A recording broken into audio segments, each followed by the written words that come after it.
You ask Tiger to solve. This deals with linear equations with one unknown. The final result is y equals 11/3. Let's solve it step by step. Group all constants on the right side of the equation.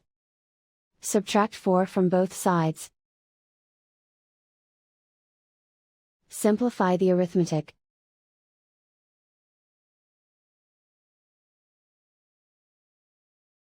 Isolate the y. Divide both sides by 12. Simplify the fraction. Find the greatest common factor of the numerator and denominator.